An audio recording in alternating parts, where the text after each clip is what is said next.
Bonsoir les amis, je voulais vous faire un petit témoignage vidéo qui en fait porte les mots, les émotions, le ressenti, les questionnements de plusieurs personnes dont on peut lire aussi bien les témoignages sur LinkedIn que de personnes avec qui j'ai le plaisir d'échanger par MP ou par téléphone depuis le confinement.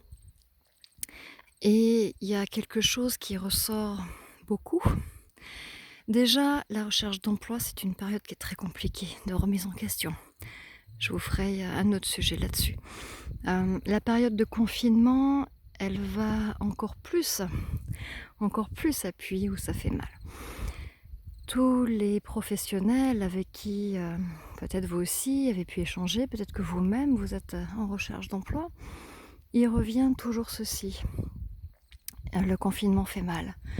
Il fait mal notamment parce qu'il y avait peut-être un entretien d'embauche de programmé. Il y avait peut-être une prise d'alternance qui allait enfin aboutir. Tous vos efforts allaient enfin payer. Enfin, vous aviez touché du doigt ce sésame. Enfin, vous aviez rêvé à ce que vous alliez faire de votre premier salaire. Vous aviez rêvé de ce voyage que vous auriez pu vous offrir cet été. Vous avez envisagé un avenir. Et ce confinement arrive. Et bien tout d'un coup, tous ces rêves s'arrêtent, tout se chamboule.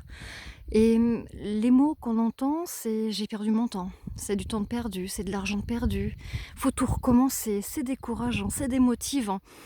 Et d'ailleurs, quand on fait un petit questionnaire tout simple sur la confiance et la motivation au début de la recherche d'emploi et au jour d'aujourd'hui, pendant ce temps de confinement, il y a de façon totalement unanime, au jour d'aujourd'hui, des personnes qui se sont livrées et je les en remercie de tout mon cœur et qui justement montrent aujourd'hui cette baisse de motivation, cette baisse de confiance en soi.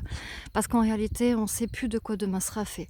Parce qu'en réalité, on ne peut plus rêver puisqu'on ne sait pas ce qui va se passer derrière. On ne sait pas si on va trouver. On ne le sait déjà pas en temps normal. Alors en période de confinement, vous rigolez, on en sait encore moins. Donc c'est encore plus d'incertitude. Et puis, du coup, le choix se rétrécit encore plus. On sait qu'il y a plein d'entreprises qui ferment. Donc, on a l'impression finalement que tout peut nous échapper, que tout sera encore plus compliqué. Mais mon Dieu, que c'est démotivant d'avoir ce genre de pensée. Alors, une petite astuce que je donne à mes personnes voilà, avec qui j'échange voilà, en privé, en MP ou par téléphone, une petite astuce, c'est l'astuce de l'association du sens. Et si, au lieu de voir le confinement comme, peut-être la fin d'un rêve, la fin d'un poste que vous auriez aimé, tant avoir. Peut-être, une espèce d'incertitude totale sur la suite des événements. Enfin bref, chacun le sens qu'on y associe. Vous verrez que la plupart du temps, si on est démotivé, découragé, qu'on n'est pas bien, c'est que ce sens qu'on y associe est négatif.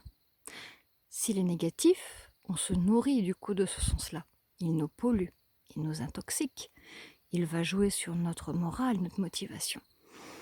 Alors si vous preniez une feuille, un stylo,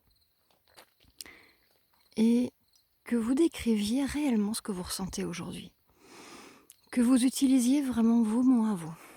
C'est une perte de temps, je suis en colère, j'ai peur, je ne sais pas de quoi ça va être fait, je ne sais pas si je vais retrouver, ça me paraît encore plus compliqué. Et que vous vous autorisiez à coucher tout ça et à vraiment prendre conscience du sens que vous associez à cette situation-là. Elle est ni positive ni négative.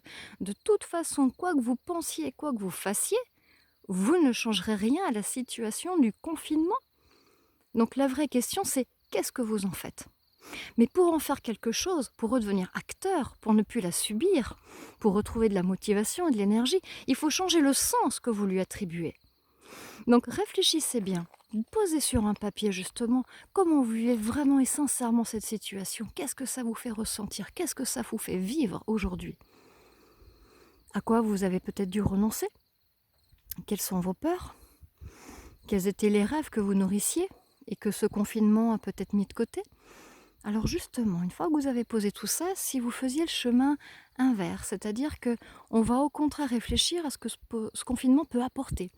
peut me faire prendre le temps de réfléchir, des compétences à acquérir, peut-être de développer mon réseau, peut-être de faire des enquêtes auprès des, RH, recruteurs, opérationnels, salariés peut-être en poste ou qui sont aussi en recherche d'emploi et avec qui on peut échanger, avoir des informations, partager, créer du lien, découvrir peut-être d'autres opportunités, peut-être d'autres compétences, enfin bref.